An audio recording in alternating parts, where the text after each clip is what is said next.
Position. You don't have the cards right now. With us, you start having cards. Cards. Right now, you don't. Yeah, you're playing cards. You're playing cards. Serious. You're gambling with the lives of millions of people. You're gambling with World War III. You're gambling with World War III.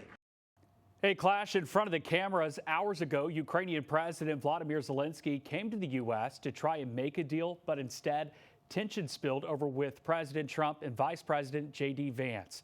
Joining us now to talk about that heated discussion today is political science professor with LeTourneau University, Dr. John Barrett. Dr. Barrett, thanks for being here. Let's jump right in. What is your reaction to this whole back and forth? Well, this is an unprecedented diplomatic disaster.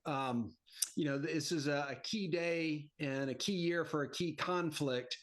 And, I think Zelenskyy kind of just lost his cool here. He's in town to sign a deal. He desperately needs U.S. support to continue the fight. And, they were kind of down at the very end of the press conference, and Vice President Vance was kind of lecturing a bit of a reporter about the need for diplomatic measures. And Zelenskyy kind of just jumps in voluntarily and starts a riff with Vice President Vance, and that gets kind of heated. And then all of a sudden Trump gets involved, and then that gets very heated. And so now the prospects of a deal are off, and you've got, a rift between key allies at a key time. Dr. Barrett, can such a confrontation derail any efforts to negotiate an end to the war, or does it signify a deeper strategic disagreement?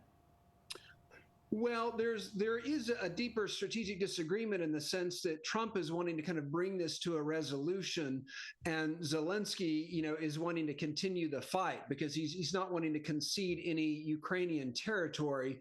And so there's kind of a diplomatic dance that's going on here about, is there some way to resolve this that's acceptable to all sides?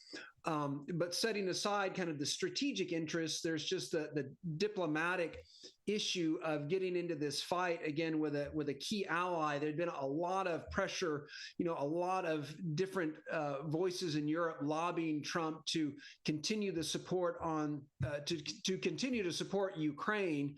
And there was hope that, okay, maybe this deal is kind of part of that, and now it's kind of fallen apart. And Vice President Vance's position seems to emphasize skepticism around continued U.S. support for Ukraine. But how does this reflect the broader political sentiment in the U.S.?